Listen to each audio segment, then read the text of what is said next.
Blood in the sand. It began with blood. The sea had pushed it ashore before sunrise, staining the white sands of a remote Baja beach in crimson hues no tide could cleanse. A surfer out before dawn found the pieces scattered, half-buried, sealed in black plastic sheeting, tied with red twine. No wallet, no phone, only flesh. The police arrived after the sun had climbed just high enough to throw long shadows across the dunes. The bags were carefully unwrapped layer by layer, under the hungry eyes of wind and gulls, limbs neatly severed. A torso male, mid-30s. No head, no hands. But there was a tattoo. An American eagle with shattered wings inked across the chest, faded but distinctive. The local authorities treated it like they always did when something from across the northern border found its way down quietly and quickly. But this wasn't drugs. It wasn't a cartel score to settle. The precision of the cuts, the surgical binding, the lack of blood at the scene, all suggested the body had been drained and cleaned before it ever touched the water. Interpol was notified. The FBI stepped in 2 days later, confirming the tattoo matched a missing person report from California. His name was Daniel Kessler, a freelance photojournalist, last seen covering unrest near Ensenada. His final published article 3 weeks earlier featured a cropped image of men in plain clothes pointing rifles at a burned village. No location was named, no faces shown. But Daniel's lens had caught more than he intended. Back in San Diego, his girlfriend had reported his disappearance after receiving a voicemail at 3:17 a.m. static. Then Daniel whispering, "They saw me. I'm sorry." The call had pinged from a remote tower near the Sonoran Desert. The FBI interviewed sources in Ensenada. Journalists kept their distance. One, a weathered crime reporter who insisted on anonymity, handed over a flash drive.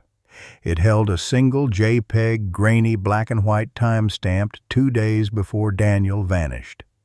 It showed a group of uniformed men escorting civilians at gunpoint.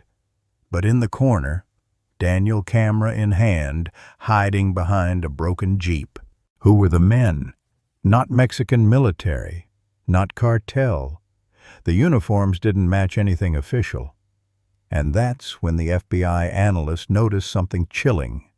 One of the men in the image had a blurred patch on his sleeve, but zoom enhancement revealed the faint outline of a North American logistics firm. Private, international, untraceable. Days passed. The beach was cleared. Locals returned, pretending not to remember. But whispers began to spread of black cars without plates, of boats unloading at night, of a man with a limp asking too many questions. Daniel's head was never recovered, but 1 week later a fisherman hooked something just offshore. It wasn't a body. It was a waterproof pouch inside a soaked notebook and a roll of undeveloped film. On the first page of the notebook, Daniel had scrawled 6 words before the ink bled away. "They clean everything but the silence." 6 weeks before Daniel Kessler's dismembered body washed ashore, another figure vanished, this time far to the south, beneath the dense urban heat of Bogota. Her name was Zoe Grant, a Canadian national 39 and a respected field anchor for Global News North. She wasn't just a talking head. Zoe was a reporter of war zones, border politics, and organized crime. Her specialty, the people caught in between. And perhaps that's what cost her. Zoe had flown to Colombia under the guise of covering a cultural expo, but her itinerary, leaked posthumously by a sympathetic embassy contact, told another story. Meetings were scheduled with ex-paramilitary commanders. One, a man known only as Sombra, had resurfaced after years underground, claiming to possess video evidence linking a series of disappearances to a transnational security contractor similar to the one Daniel Kessler had captured in that photograph. Her last confirmed sighting was at Hotel La Rivera, a modest structure tucked in the Chapinero district known more for its jazz bar than its discretion. Staff remembered her vividly foreign professional solitary, always wearing a dark green jacket and carrying a compact camcorder. On April 17th, Zoe never showed up for her afternoon checkout. Housekeeping entered her room at 3:12 p.m. The bed was untouched, her luggage gone. The only thing left was a hotel-issued notepad with one cryptic line written in block capital letters, "He knows I know." No fingerprints, no signs of struggle. CCTV hard drives from the hallway had been wiped cleanly without error logs. Interpol received an anonymous email 48 hours later. Attached were 3 images. Zoe standing beside a nondescript van with no plates. A close-up of her press badge snapped in two. A street corner surveillance shot Zoe looking over her shoulder, speaking to a man with a blurred face, hand on her arm. But what gripped investigators most was the message in the body of the email. She saw the shadows. She asked, too loud. Pressure mounted. The Canadian embassy demanded answers. Colombian police formed a task force in name only. Underneath there was fear of retaliation, of exposure of what this woman may have unearthed. A junior forensic analyst, reviewing Zoe's previous field reports, uncovered something disturbing. In a short documentary recorded 2 years prior in Honduras, Zoe had filmed inside a former U.S. naval facility turned humanitarian compound. In the background, almost unnoticeable, was a familiar logo spray-painted on a metal crate.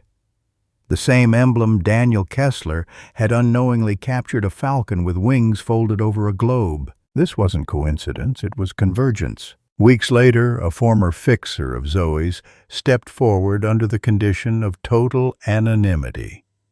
His voice trembled as he recalled the last call he received from her 2 nights before she vanished. She told me, "If anything happens, check the mirror." The phrase made no sense until the FBI requested access to her hotel room once more. Hidden behind the bathroom mirror's frame was a micro SD card taped to the drywall. It contained audio, only 13 minutes of whispers, mechanical noise, and what sounded like military jargon in broken English and Portuguese. At the 8-minute mark, Zoe's voice whispered, "They changed their names, but not the way they kill." Nobody was ever found. But 6 months later, during a raid on a remote airstrip in Cali, Colombia, officials recovered a scorched camcorder. Its hard drive had melted, but a single frame was still intact, frozen in digital purgatory. It showed a woman, possibly Zoe, standing in the dark, holding up a press badge with a slash across her neck. Echoes from the basement. Detroit winters hold their breath in the silence between snowfalls. In one neighborhood on the west side, that silence had turned heavy, uneasy. It began with a smell, metallic and sweet, too persistent to be forgotten, too faint to justify a call. Then came the sounds, scraping, muffled tapping, always just past midnight. The house sat at the end of a dead-end street, its shingles sagging like the memory of a place that once held laughter. The windows were covered from the inside with aluminum foil. No lights on, no movement. Just the quiet echo of something not quite right. An anonymous tip finally pushed the police to act. The caller didn't give a name, only a hushed, urgent plea. "There's someone in the basement. Please." The officers arrived at 2:08 a.m. on a Tuesday. They knocked, waited, knocked again. Then the battering ram came out. The house had been abandoned for at least 6 months. The water shut off the power dead. But the basement door was locked from the outside with 3 bolts and a rusted padlock. What they found inside was restraint. The room was bare. Concrete walls, no furniture. One flickering bulb powered by a car battery. A mattress stained dark. Chains bolted into the floor. And in the corner, a bucket. But what chilled the officers wasn't what they saw. It was what they heard. A recorder, Someone had rigged a loop of whispered words playing through a broken Bluetooth speaker. The same 3 phrases repeated every 7 minutes. I told them the truth. They didn't believe me. They made me stay. No one was there. Forensics found traces of skin under the chains, human male type O negative. A rare blood type. On the wall, etched with a spoon handle, were tally marks, hundreds of them, and a name carved deeper than the rest, Flores. Detectives cross-referenced missing persons reports. After 2 days, they found a match: Mateo Flores, age 42, a construction worker who had disappeared 2 years prior after leaving his night shift in Dearborn. His family had filed reports, posted flyers, held vigils. The case had gone cold. Until now. Further analysis revealed a USB stick tucked inside the mattress lining. It contained video footage, low resolution, time-stamped 6 months earlier. It showed Mateo bound still alive, speaking directly into the camera. He whispered, "They watch from the vents. If I speak too loud, they come. Tell my daughter I didn't leave." The vents. Investigators returned to the house, pulled them apart. Behind one, they found a small compartment. Inside, a notebook and a photo. The photo showed Mateo standing beside a woman, older, unsmiling, wearing a uniform. Detectives enhanced the image. The patch on the woman's shoulder was partially visible, distorted. A falcon. Folded wings. The same mark seen in Bogota and Baja. The notebook revealed cryptic entries. "She speaks German when she forgets I'm awake. There are others, I hear them through the pipes. He said he worked in Colombia. I heard him cry at night." The trail was widening. Detroit wasn't just a random stop, it was a node, a holding site. The neighbors were interviewed again. One elderly man, Mr. Lyles, hesitated before answering, then quietly said, "There was a van that used to come. No logo. Always early morning. 2 people. One was a woman with white hair." White hair. Mateo's body was never found. But in the basement, under a loose floor tile, a final scrap of paper was uncovered, written in block letters. "They feed on forgotten people. No one listens when ghosts scream." Just past the Arizona state line, where Route 66 curls through the desert like a fading scar, sits a roadside motel that time forgot. The kind with neon signs that buzz even when they're off, and where rooms smell faintly of Lysol and rust. Room 12, tucked in the back corner beneath a flickering bulb, had been empty for weeks. Until one morning, the manager, Gary Nolan, noticed the door ajar. The Do Not Disturb sign still swayed gently from the handle. Inside, everything was immaculate, too immaculate. The bed made tight. The floors spotless. No stray hairs. No loose fibers. The trash can was empty. The minibar untouched. A folded towel sat perfectly centered at the foot of the bed, and on top of it a single Polaroid. It showed a man in a white shirt, eyes closed, mouth slightly open, seated in a chair that wasn't in the room. His wrists appeared bound with clear tape.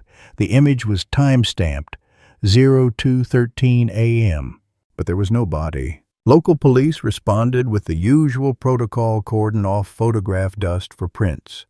There were none, not even on the door handle. No DNA, no hair, no saliva, not even skin cells. The entire room had been wiped down with a precision that unnerved even seasoned crime scene techs. The guest registry listed the name Evan Price. The ID presented at check-in matched, but Evan Price no longer existed. His Social Security number had been voided. His driver's license. A perfect replica, but the number matched that of a man who died in Montreal 5 years ago. The trail was synthetic, manufactured. Whoever checked in under that name had planned this. But why leave the Polaroid? FBI involvement came swiftly when local authorities discovered an RFID chip embedded in the room's alarm clock. It wasn't standard. It wasn't legal. When scanned, it transmitted a single burst signal, a 12-digit hexadecimal code that, when decoded, pointed to encrypted satellite coordinates hovering over an area just off the coast of Barranquilla, Colombia. Analysts traced it further. The frequency had been used before in a now-defunct military-grade surveillance network, once managed by a private firm, Falcon Core International. That name had shown up in the raw metadata of Zoe Grant's SD card, and in the email headers of Daniel Kessler's last transmission. 3 stories, 3 names, 1 signature. Room 12 became more than a scene. It became a question mark, an intersection of shadows. Investigators returned to the motel's exterior footage. Most files were corrupted, but one clip, miraculously intact, showed the hallway at 2:15 a.m. The camera caught a tall figure exiting the room, dressed in all white, face obscured by a hood. In his right hand, a small square object, possibly a second Polaroid. He turned toward the camera, then paused, just for a moment, as if he knew someone would be watching someday. He raised a hand, 2 fingers, a silent V. Victory warning identification. The footage ends there. Further inspection of the room revealed a hidden compartment beneath the bedside table, tucked within a folded paper napkin. It read, "You're not the first to wake up here, but you might be the first not to scream." The message wasn't signed. Evan Price, whoever he really was, remained a phantom. His face never confirmed. His purpose unclear. But Room 12 now joined a growing dossier labeled internally by the FBI as Project Icarus, a pattern of disappearances, falsified identities, and meticulously staged rooms, all leading nowhere yet somehow pointing in the same direction. That direction was never forward. It was always back. Back to the tape. Shadows in the border fog. The Rio Grande doesn't roar.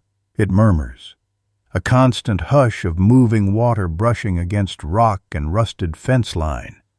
It was just after dawn when Border Patrol agents spotted the body face down, half on land, half in the current, as if undecided about where it belonged. His throat had been slit cleanly, not ragged, not panicked, surgical, but the wound wasn't the only message. He had no shoes. To the uninformed, it might seem irrelevant. A riverbank, after all, can steal footwear. But to those who patrol the borderlands, the absence of shoes on a mutilated corpse whispered something far more deliberate. In cartel code, it meant this man had been a traitor, a leak, someone who tried to speak. The victim was identified as Javier Cortez, age 44. He was a Mexican national, formerly with a regional enforcement unit before vanishing off official rosters 6 months prior. No criminal record, no known affiliations. But unofficially, Javier had been working as a confidential informant for Homeland Security investigations embedded inside a complex web of smuggling routes spanning from Tamaulipas to Laredo. He had gone dark for 10 days before reappearing dead nameless barefoot. In his pocket they found something unexpected, a key card, white unmarked, no logo, just a magnetic strip and a 4-digit number etched in the corner, 0371. Forensics couldn't match it to any hotel or commercial building. But when Homeland's cyber team ran the code through a restricted archive, it pinged faintly off a private facility outside Nuevo Laredo. An off-the-grid logistics hub, reportedly shuttered in 2018, operated by a front company, later acquired by Falcon Core International. The keycard had no business being in Javier's pocket. 2 nights before his body was found, audio surveillance from a wiretap near Reynosa picked up a conversation in Spanish, partially translated. They think he recorded it. The gringos know. Burn everything. Send the woman. Who was the woman? Interpol sent a composite sketch based on multiple testimonies collected across cases. She had white hair, wore surgical gloves, spoke fluent English, Spanish, and fragments of German. Always appeared just before a cleanup.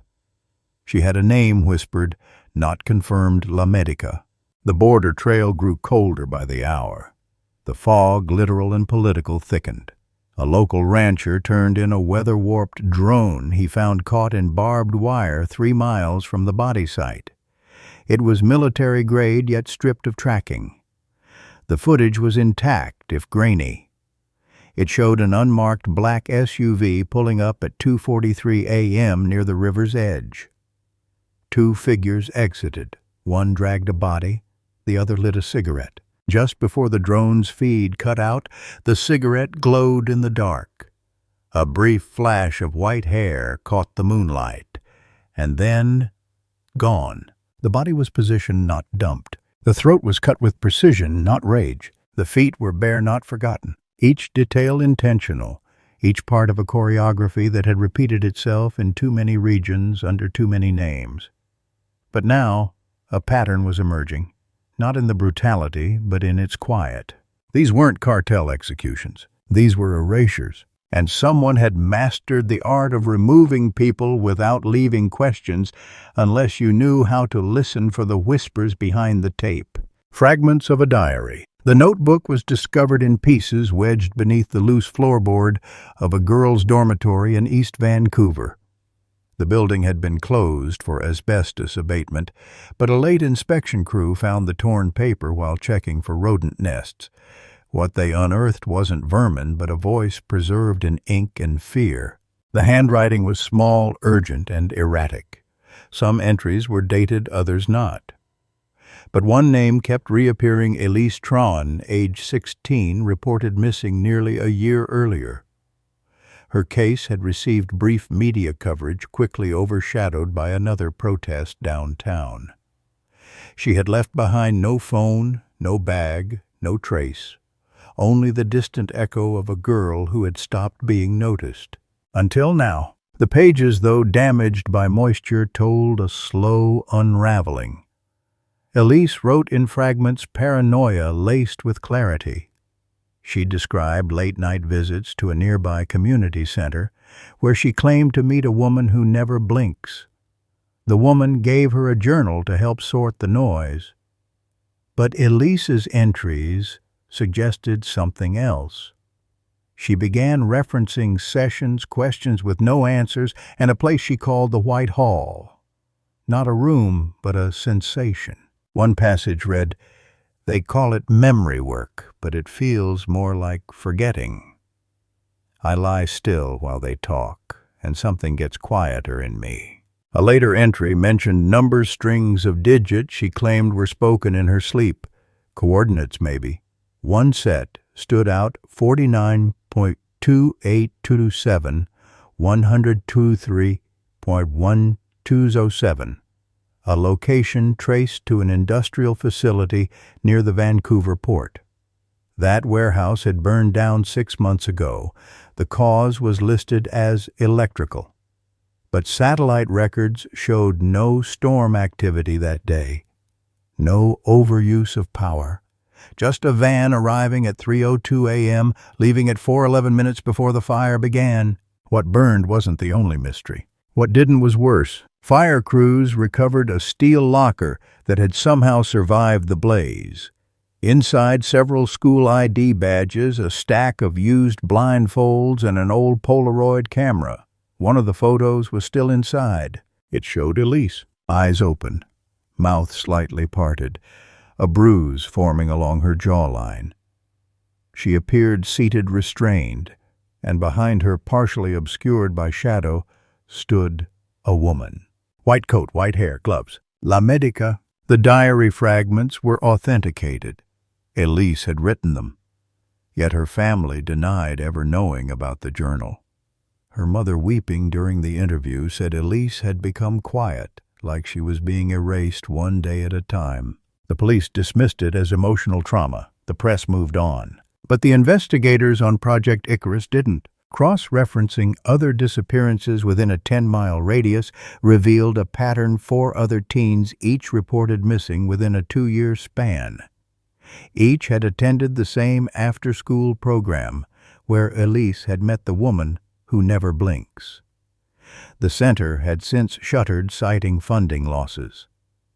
But records showed it had once received grants from a health foundation based in Washington, D.C., one linked to a security consulting firm quietly merged with Falcon Corps International in 2015. The connections weren't hypothetical anymore. They were stitched into the lives of those already forgotten. The final page of Elise's diary was smeared, as if wet fingers had tried to tear it mid-sentence.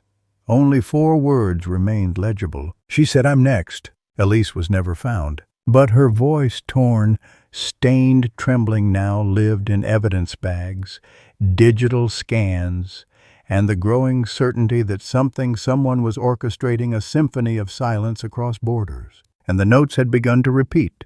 Deep in the Alberta wilderness, where pine trees bend under the weight of snow and fog, curls low around the forest floor, a pair of hikers stumbled upon what no one was meant to find. It wasn't the blood that caught their attention, it was the birds. A murder of crows circling, loud, aggressive. They hovered above a single tree, gnarled and thick, its trunk oddly shaped like a man's back hunched in prayer. Beneath it, scattered with leaves and half-frozen moss, lay bones, some clean, others not. The hikers alerted the Royal Canadian Mounted Police, who sealed off the area within hours. What they unearthed was more than a body.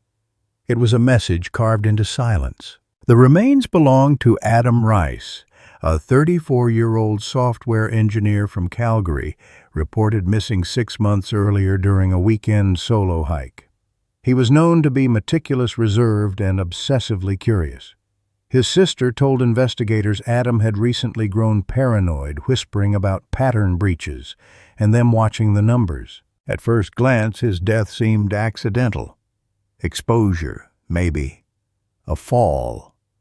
But there were no broken bones, no evidence of trauma consistent with a fall or animal attack. What raised red flags was what was carved into the bark of the tree behind where his body lay. His name, and a number 0371. That number again. The same one etched into the keycard found on Javier Cortés. The same one embedded in the satellite ping from room 12. Here it was carved by human hands in frozen wood. But there was more. A second, shallower carving, nearly invisible beneath the moss, a falcon. Wings folded, the edges shaky, uneven. Not etched with a knife, but scraped, hurried like someone trying to leave a warning before they were stopped. Search teams expanded the area. 50 yards east, they discovered a tent, buried beneath snowfall.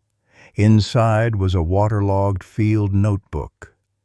Pages ruined except for one laminated sleeve. Tucked within was a list of IP addresses and code fragments. Lines of Python. Snippets referencing heat signatures, facial scans, and real-time biometric feedback. Above it, scrawled in jagged print, "They're not watching us, they're rehearsing." Adam had been tracking something. Something digital. Something alive. The coordinates embedded in the code pointed to a dormant server hub registered in Bogota, Colombia, the same city where Zoe Grant had disappeared. Cross-referencing timestamps showed one of the servers went offline just hours after Zoe's last known transmission. Another went dark the morning Adam vanished. Investigators began to suspect Adam hadn't died from exposure. He had been left, staged, his body laid beneath that tree, deliberately facing east toward a clearing that, according to forensics, had been recently disturbed. Tire tracks, shoe prints, and the distinct imprint of a metal case, like a field instrument, had been deployed. Then came the strangest find of all. A crow-dead placed carefully in a glass jar, set upright beside the tree. Inside its beak, someone had inserted a USB drive. The contents were corrupted, but a single video file survived. Poor quality, low light. It showed a man, Adam, presumably speaking directly to the camera, whispering, "They wear our names like coats. I found mine on someone else." Then static. A blur of white moves past the lens. End of file. The crows had seen it first. They'd hovered, circled, screamed, and in their cries something had whispered back. In New Orleans, the humidity doesn't just cling, it burrows. Into walls, into lungs, into silence, and sometimes into the voices that never quite fade. It began with a 911 call that lasted too long. 17 minutes and 22 seconds of static whispers and untraceable interference. The dispatcher noted it in the log as a phantom call, a glitch maybe, but protocol demanded it be reviewed. That's when they heard it. Just past the 6-minute mark, layered beneath the white noise, came a faint voice, a woman's, whispering 3 words. "He's still here." Audio technicians from NOPD's forensics unit ran it through spectral analysis.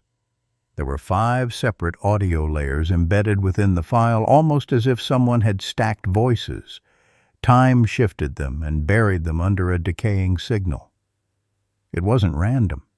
It was engineered. One voice repeated a sequence of numbers, possibly coordinates. Another spoke in French-accented English. One voice cried softly over and over. But the 5th voice, the lowest of all, simply hummed a lullaby. Investigators traced the call to a payphone outside a shuttered seafood restaurant on the west bank of the Mississippi. The phone hadn't been operational in over a year. It was sealed off with rusted wire, but the receiver had been lifted. Recently, fingerprints wiped. The team canvassed the area. An elderly man who lived above the restaurant claimed he'd seen a boat that night. No lights, no engine, just drifting. He said it floated slowly upstream against the current. Didn't hear it, just felt it, he told them. Divers were brought in the next morning. The river near that dock is deep, sediment-heavy, unpredictable. But 15 feet down, caught in the limb of a submerged tree, they found a small boat. A dinghy, weathered, empty. No blood, no anchor, just 2 things on board. A tape recorder, water-damaged but salvageable. A duffel bag containing a single item. A wet jumpsuit with a faded insignia, a falcon over a globe. Again, the tape was analyzed. The voice on it belonged to a man mid-30s, believed to be American. His tone calm, almost sedated. "I'm part of something I can't name," he says, pausing between breaths. "I thought it was about protection. Now I know better." He mentions names. Most are redacted from the transcript released later. But one wasn't. Daniel Kessler. "I saw what they did to him," the man continued. "I stayed quiet, but I kept the tape. If you're hearing this, I didn't drown. I was silenced." That was the last sentence before the tape hissed out. The jumpsuit was traced to a private maritime security contractor. The company no longer existed on paper.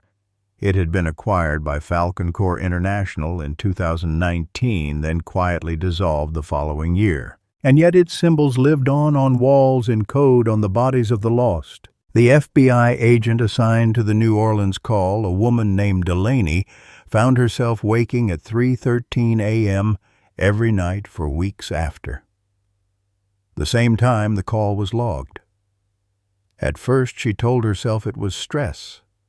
Then she began hearing static in her phone, on calls, on voicemails, even during Zoom meetings. One morning, Delaney received a padded envelope with no return address. Inside was a single cassette labeled, "No One Ever Listens Twice." The FBI archives now list the New Orleans event as a Type 4 unresolved incident cross-referenced with the Icarus Project. Internal memos suggest the existence of a pattern. Each call, each body, each room, all cleaner than they should be, all louder in silence than in sound. As for the payphone, 2 weeks later it rang again. No one picked up. In Miami's thick neon glow, where everything moves fast and everything has a price, a man bought a flash drive for $5. He didn't know its contents. The vendor didn't care. Just another piece of plastic among a dozen others shuffled on a flea market table between second-hand headphones and bootleg movies.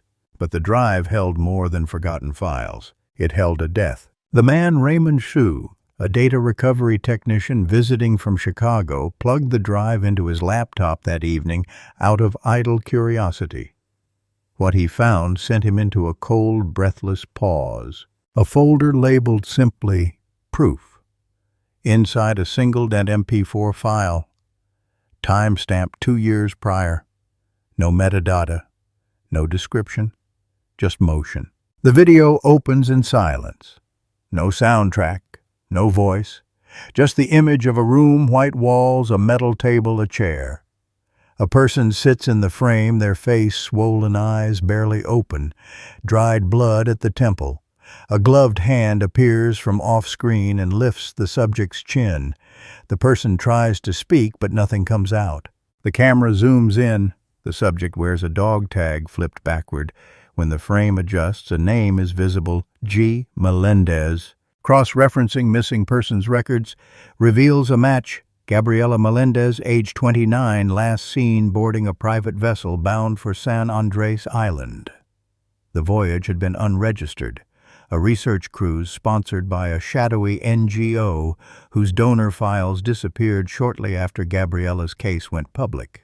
Gabriela had been a whistleblower, an oceanographer with a military contracting firm tied to sonar mapping systems. Before her disappearance, she'd told colleagues she was being followed. Her last known communication was a voicemail, mostly static, saying she had proof they were testing on people. Now here she was, on the flash drive, motionless, vanishing in real time. Raymond called the police. The footage was sent to Homeland Security. Analysts confirmed the video had been recorded inside an industrial chamber, likely underground, no windows. Ambient noise in the background like waves, but not rhythmic. More like water under pressure. The gloved hand appeared again, this time holding a laminated photo, Elise Tran, the girl from Vancouver. Gabriela reacted, tried to turn away. A faint rasping no is audible.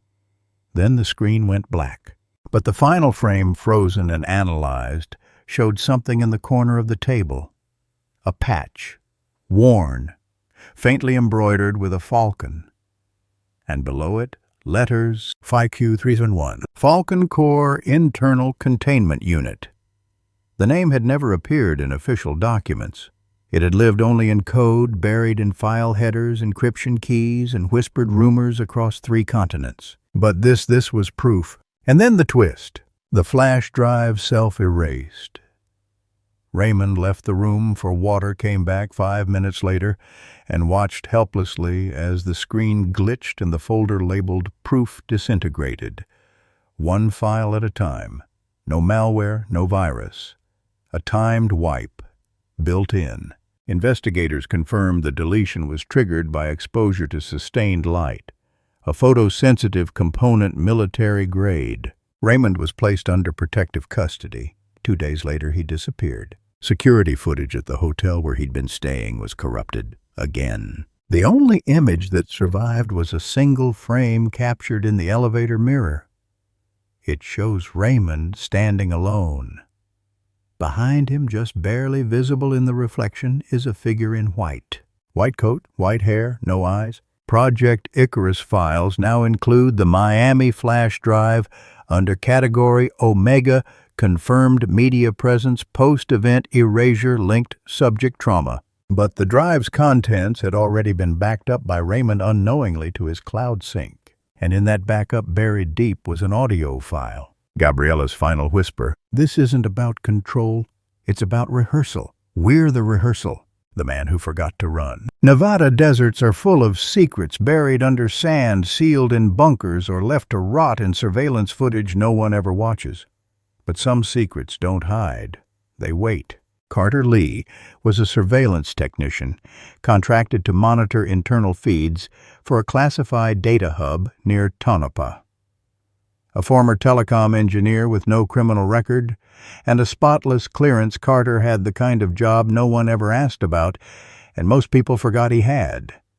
That made him useful.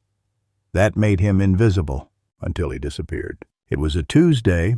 He logged in at 0800, ran a diagnostics test, approved 2 maintenance entries into the server core room, and took his lunch at 13:30. Standard, boring, predictable. But at 15:04 something changed. The system logged a power fluctuation, brief, unalarming, but with one anomaly: camera feed, Quov A, covering the east corridor, dropped for exactly 72 minutes. When it came back online, Carter was gone. The room was empty. His badge was still on the desk, his jacket slung over the chair, laptop still running, coffee still warm. But Carter had vanished. Backup storage from the internal server was pulled. The 72-minute blackout was filled with a corrupted loop frame after frame of static, each with the same faint pulse in the center of the screen. Like a heartbeat, like breathing. Homeland Security ordered a forensic team. They recovered one frame buried in overwritten code. Just one. It showed Carter, standing in the corridor, not moving, not fleeing, just standing. A red flash reflected in his glasses, and behind him, emerging from a doorway that hadn't existed on the blueprints, was a woman. White hair, pale coat, hands clasped. La Medica. When agents swept the server room, they found an envelope tucked behind the cable trunk. Inside was a single Polaroid, scorched around the edges. It showed a wall of faces, headshots, ID style. One of them, Zoe Grant. Another, Gabriela Melendez. At the center of the grid, Carter, smiling. On the back of the photo, they choose the ones who look away. It made no sense. Carter hadn't looked away. He'd reported system bugs, logged anomalies, made noise, but maybe that was the point. In a drawer beneath his desk, they found a handwritten note, folded twice, marked for after. It read, "I found a loop. Someone keeps editing reality. Time isn't moving, it's echoing. I saw me walk out of here an hour ago, but I'm still here, watching it happen again." Security logs showed no breach, no external access, no footprints in or out. The building's architecture hadn't changed in decades, yet the corridor Carter vanished from had one more door than the original blueprints. That door no longer exists, but it appeared in other footage, subtly in frames from other cases. The motel in Arizona, the facility in Vancouver, even in the background of the surveillance drone near the Rio Grande. A doorway, white frame, brass handle, no number. It appears. Then it's gone. What Carter saw may never be known. But 1 week later, a package arrived at his sister's home in New Mexico. No return address, no postage. Inside his glasses, scratched, and a flash drive. One video file, black screen, then static. Then Carter's voice. "If you're watching this, it means I didn't run. That was my mistake. I tried to understand it. But maybe understanding is what lets them in." He exhales. Silence. Then a whisper, low, feminine, unmistakable. "We're behind the tape. Now you are too." It was never about one case. Not Daniel Kessler on the beach. Not Zoe Grant in Bogota.